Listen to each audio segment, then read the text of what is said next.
సరే మీ పేరేనా? ఏలూరి కమలాకర్. ఎవరేనా? మాది పోతారెడ్డిపేట, అక్బర్పేట బొంపల్లి మండల్. ఎంతుందన్న వ్యవసాయ భూమి ఎంత? వ్యవసాయ భూమి మాకు 3 ఎకరాలు ఉంది. మొన్న రీసెంట్ గా రైతు భరోసా పైసలు పడ్డాయా? పడ్డాయి. ఆ. రైతు భరోసా పడ్డాయి. మాకు పోతారెడ్డిపేట మాకు అడ్వాంటేజ్ ఏంటంటే ఆ. మొన్న వానాకాలం పంటకు కూడా మనకు పైలట్ రెవెన్యూ ఆట మన పోతారెడ్డిపేట గ్రామం ఆ. ఆడ పూర్తి స్థాయిలోని రైతు భరోసా పడ్డది. ఓకే. 2,80,15,000 రూపాయలు పడ్డాయి. ఓకే. అయితే పూర్తి స్థాయిలో ఊర్లో ఉన్న వాళ్ళందరికీ పడ్డాయి. అందరికి పడ్డాయి. రెవెన్యూ సెక్టర్ పైలట్ మాది. ఆ. పూర్తి స్థాయిలో యాసంగి పడ్డది, ఈ వానాకాలం పడ్డది. ఇది రైతు రుణమాఫీ అయిందా మీ ఊర్లో? రైతు రుణమాఫీ అయిపోయింది. మాకు 2 లక్షల ఒక రేషన్ కార్డ్ సెక్టర్, ఒక రేషన్ కార్డు ప్రామాణికం తీసుకుంటే 2 లక్షల పైన ఉన్న వాళ్ళు కాకుండా 2 లక్షల లోబడి ఉన్న ప్రతి ఒక రైతుకు రుణమాఫీ జరిగింది. మరి కొంతమంది రైతులు 1,00,000 ఉంది, మరి 1,50,000 ఉంది, మళ్ళీ మాకు కాలేవు అయితలేవు అని అంటారు కదా. లేదు, అవి ఎక్కడన్నా వాళ్ళ యొక్క ఏమన్నా ప్రాబ్లం టెక్నికల్ గా ఏమన్నా ఇష్యూ ఉంటే గానీ 100% తెలంగాణ రాష్ట్ర వ్యాప్తంగా కాంగ్రెస్ ప్రభుత్వం వచ్చిన తర్వాత 21,000 కోట్ల రుణమాఫీ, 25 లక్షల మంది రైతులకు రుణమాఫీ అయింది.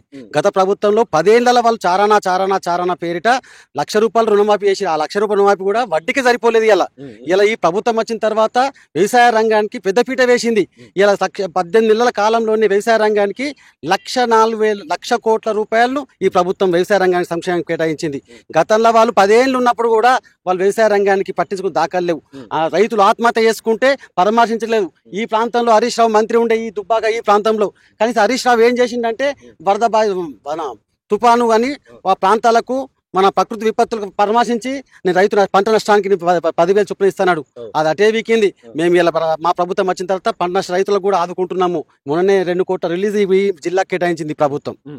అంటే బీఆర్ఎస్ ప్రభుత్వం చెప్తుంది అసలు ఏం చేస్తుంది, దివాలా తీస్తుంది రాష్ట్రం, అప్పులు తీసుకొచ్చారు. మేమంటే అప్పులు తెచ్చినాం, అభివృద్ధి చేసినాం. సో ఈ ప్రభుత్వం ఏం చేస్తుంది? అప్పులు మొత్తం అప్పులే తీసుకొస్తుంది, మళ్ళీ అడిగితే పైసలు ఏమంటుంది అని అంటారు కదా.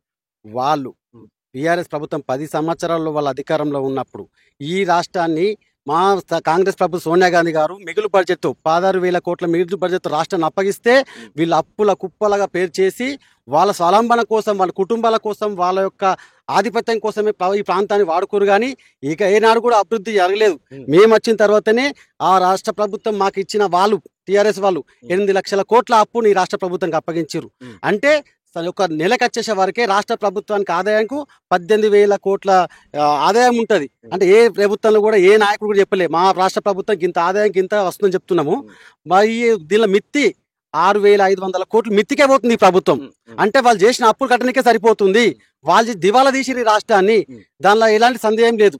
దాన్ని పూడ్చుకుంటూ మన రైతు భరోసా పేరిట వాళ్ళ రాష్ట్రాన్ని కొండలు గుట్టలు బడాబాలు 500 ఎకరాలు 1000 ఎకరాల భూములకు కూడా కొండల గుట్టలకు సాధ్యంగా సాగు యోగ్యమైన భూములకు కూడా ఇచ్చారు. మా ప్రభుత్వం వచ్చిన తర్వాత దాని సాగు యోగ్యమైన భూములకు ఇవ్వాలని లక్ష్యంతో, రైతులు పండించే పంటకు వాళ్ళకు పెట్టుబడి సాయంగా అందించాలని లక్ష్యంతో ఇలా దాన్ని కుదించి ఇలా 1,49,00,000 ఎకరాలు ఈ తెలంగాణ ప్రాంతంలో సాగే భూములను గుర్తించి వారికి రైతు భరోసా ఈ రాష్ట్ర ప్రభుత్వము ఆదాయానికి సమకూర్చుకుంటూ ఇది పెద్దపీట వేసింది. అన్నారు మళ్ళీ 6,000కే ఇస్తారు. అసలు ఏంది చెప్పింది ఒకటి చేసేది ఒకటి అని చెప్పి బీఆర్ఎస్ పార్టీ అదే వారు చేసిన తప్పిదాలకు 10 ఏళ్ళు చేసిన వారి తప్పిదాలకు వాళ్ళు చేసిన హామీలు వాళ్ళు చేసిన ఆ తప్పిదాలకే మేము ఈ రాష్ట్ర ఖజానాను కూర్చాలంటే ఆర్థిక వ్యవస్థ చక్కదిద్దాలనే సంకల్పంతో మేము 15 ఇస్తామనుకున్నాం. ఉన్న పరిస్థితుల్లో రాష్ట్రం ఉన్న పరిస్థితుల్లో ఆర్థిక దృష్టిలో పెట్టుకొని 12,000 ఇస్తున్నాము సంవత్సరానికి ఎకరం పొలానికి. మేము వాస్తవమే వాళ్ళు సరే మేము వచ్చిన హామీలు ఇన్ని అని అంటారు. వాళ్ళు 2014లో అధికారం రాకముందుకు వాళ్ళు ఇచ్చిన హామీలు 513 టీఆర్ఎస్. వాళ్ళ 2014 చెప్తున్నాయి 5,013లో 5% కూడా ఇంప్లిమెంట్ చేయలేరు వాళ్ళు. మేము వాళ్ళు 10 ఏళ్ల పాలనకు మా 18 ఏళ్ల పాలనకు మేము చర్చ బహిరంగ ఎక్కడైనా సిద్ధం. మేము చేసిన పనులకు మా ఇంప్లిమెంట్ పథకాలు మీరు చేసిన గతంలో ఇచ్చిన హామీలు ఇలా నిరుద్యోగ వృత్తి ఎటువైంది, ఇలా ఉద్యోగాలు ఎటువైనాయి, వడ్డీ లేని రుణాలు మహిళలకు ఎటువైనాయి.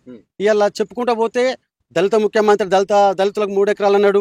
ఎన్నో ఉన్నాయి, అవి ఎక్కడేసే గొంగడి అక్కడనే ఉన్నాయి. మేము పూర్తి స్థాయిలో ఇలా ఇంప్లిమెంట్ చేస్తున్నాం. మహిళలకు ఇలా చూసుకుంటే వడ్డీ లేని రుణాలు కావచ్చు, వాళ్ళకి ఇలా చాలా విషయాల్లో సబ్సిడీ విషయంలో అన్ని విషయాల్లో వాళ్ళకు మస్తు ప్రభుత్వం అండగా ఉంటుంది. 1 కోటి మంది మహిళలను కోటీశ్వర చేయని లక్ష్యంతో ఈ ప్రభుత్వం ఇలా పెట్రోల్ బంకులు వాళ్ళకి ఇలా ఇస్తుంది, ఇలా బస్సులు ఫ్రీ ఇస్తుంది, 200 యూనిట్ల కరెంటు ఉచిత కరెంటు ఇస్తుంది ఇలా గృహజ్యోతి పథకం ద్వారా. ఇలా మా పథకము అదే విధంగా యువతకు కూడా చెప్తున్నాం. వచ్చిన తర్వాత సంవత్సరంలోనే మేము ఇలా 60,000 ఉద్యోగాలు భర్తీ చేసినాం. గత ప్రభుత్వం 10 ఏళ్లలో కూడా నిరుద్యోగ వృత్తి నిరుద్యోగులకు ఉద్యోగాలు ఇవ్వలేదు. ఇలా మేము మా ఎన్నికల్లో హామీ లేదు ఏది రాజీవ్ వికాస్ పథకం, అది నిరుద్యోగులకు కూడా ఆ యొక్క చేతునివ్వడానికి ఆ పథకం కూడా మా ప్రభుత్వం శ్రీకారం చుట్టింది. ఇలా అంటే ఇప్పుడు ఎలక్షన్ పెట్టినా సరే బీఆర్ఎస్ గెలుస్తుంది, అసలు కాంగ్రెస్ లేని గ్రామ స్థాయిలో కూడా అందరు రైతులు వ్యతిరేకంగా ఉన్నారని చెప్పేసి మళ్ళీ వాళ్ళు గట్టిగా చెప్తారు. వాళ్ళ యొక్క అదే వాళ్ళ యొక్క వాళ్ళ యొక్క మూర్ఖత్వం అది. ఏంటంటే వాళ్ళు అనుకుంటారు బాయిల కప్ప ఉంటది, ఆ కప్ప బాయాన్ని తిరిగి ప్రపంచం తిరిగి అనుకుంటది. క్షేత్రస్థాయిలో తెలియాలి. ఇలా మేము వచ్చిన తర్వాత ఇలా రైతులను అడుగు చెప్తారు వాళ్ళు. మేము వచ్చిన తర్వాత రైతుకి ఇలా రుణమాఫీ చేసింది కాంగ్రెస్ ప్రభుత్వం వచ్చిన తర్వాత.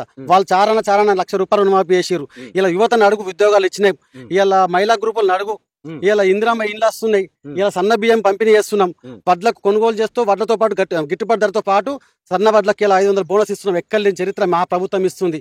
వాళ్ళు ఏదో అవి ఊహించుకుంటారు కానీ వాళ్ళకు తిరగబడే రోజులు దగ్గర పడ్డాయి. వాళ్ళ ఉనికి అస్తిత్వం కోసమే వాళ్ళు ఈ పాకులాటలు, అంతే, ఏం లేదు. అంటే ఓవరాల్ చూసుకుంటే కాంగ్రెస్ ప్రభుత్వం అంటే లేదు, మాకు కేసీఆర్ ఇచ్చిన హామీలని వీళ్ళు పేర్లు మార్చుకుంటూ ఇస్తారు. మేము డబుల్ పెట్టమంటే ఇందిరమ్మ ఇండ్లు అంటారు, అలాగే మేము రైతు బంధు అంటే రైతు భరోసా అన్ని కూడా మయ్యే ఇస్తున్నారు అని చెప్పేసి వాళ్ళు చెప్తాను. మేము చెప్తున్నాం కూడా పాత పథకాలను ఏవి రద్దు చేయలేము. అన్ని జరుగుతున్నాయి. కాకపోతే వాళ్ళు ఏదో అనుకుంటారు పాత పథకాలు ఒకటే ఒక పథకం వాళ్ళు చేసింది. రైతు భరోసా ఒక పథకమే పూర్తిస్థాయి ఇంప్లిమెంట్ చేయడానికి ప్రయత్నించారు. అది కూడా కొండల గుట్టలకు చేసిరు. మిగతా పథకాలు ఏది ఇంప్లిమెంట్ కాలేదు. మీరు డబుల్ బెడ్రూమ్ అన్నారు. డబుల్ బెడ్రూమ్ సిద్దిపేటనో గజ్వేల్లో ఇది సిరిసిలో ఉన్న తప్ప ఎక్కడ కూడా లేదు. వాళ్ళు ప్రాతినిధ్యం వహించే మంత్రుల ఇలాకాలో కూడా లేదు. ఇలా ఉమ్మడి మహబూబ్నగర్ జిల్లా నారాయణపేట జిల్లా అయింది. ఆ జిల్లాలో కనీసము ఒక డబుల్ బెడ్రూమ్ ఇచ్చిన దాఖలు లేవాట. వాళ్ళు డబుల్ బెడ్రూమ్ ఏడిచ్చారు, అల్లుడత్త ఏడా, కొడుకత్త ఏడా, మేకేడా, గొర్రెడా అన్నారు. వాళ్ళు ఎక్కడ ఇచ్చారు? మా దుబ్బాక ప్రాంతంలో కూడా డబుల్ బెడ్రూమ్ ఇచ్చిన ఈ కొన్ని ప్రాంతాల్లో కూడా కొంత కూడా చేగుంట మండలం మా స్థానిక ఎమ్మెల్యే, ఇప్పుడు ఎమ్మెల్యే ఇంతకుముందు ఎంపీ ఉండేనా, ఆ చేగుంట మన ఒక తండ వాళ్ళకు డబుల్ బెడ్రూమ్ ఇచ్చి కనీసం మౌలిక సదుపాయాలు మర్చిపోయాట. మొన్న వచ్చి వాళ్ళ క్యాంప్ కరెంట్ని నిరసన చేసారు. వాళ్ళ యొక్క పని తనంగట్లుంది.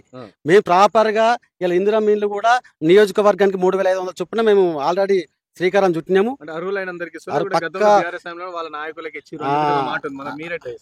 వాళ్ళ గతంలో వాళ్ళ చుట్టాలకు, వాళ్ళ బంధువులకు, వాళ్ళ కార్యకర్తలకు ఇచ్చిన దాఖలు వాళ్ళు.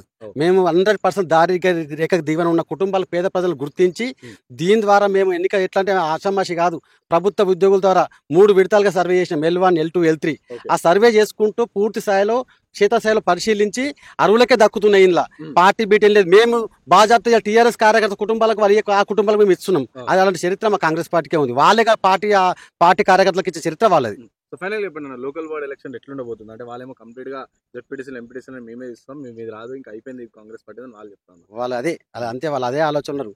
100% లోకల్ బాడీ ఎన్నికల్లో మున్సిపాలిటీ కానీ, జెడ్పీటీసీ, ఎంపీటీసీ కానీ కాంగ్రెస్ పార్టీ 90% స్థానిక ఎన్నికల్లో భారీ మెజార్టీ స్థాయిలో మేము గెలుస్తున్నాము. ఇలా ఎలాంటి సందేహం లేదు. వాళ్ళు చేసిన తప్పిదాలు ఇలా ప్రజలు అందరూ అనుకుంటారు.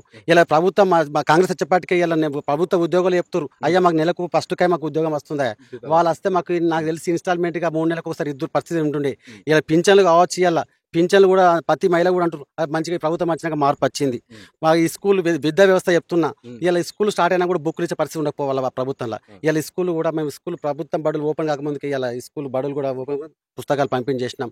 ఇలా స్కూల్కి ఎంతో మనం మార్పు తెచ్చినాం.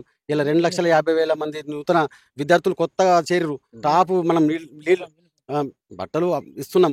మనం విద్యా వ్యవస్థలో కానీ, వైద్య వ్యవస్థలో కానీ, ఇలా మహిళా గ్రూపుల అంత మహిళలకే ఇలా మేము అయింది అమ్మకండి భరోసా వాళ్ళకే ఇచ్చేసినాము. ఇలా యువత కావచ్చు, ఇలా ఎన్ని రంగాల కానీ విలేజ్ గ్రామ స్థాయిలో కాంగ్రెస్ పార్టీకి మా పథకాలే మా శ్రీరామ రక్ష. మేము ఖచ్చితంగా గెలుస్తున్నాము. మేము జెండా ఎగరేస్తున్నాము. మా అభివృద్ధి మా ముఖ్యం.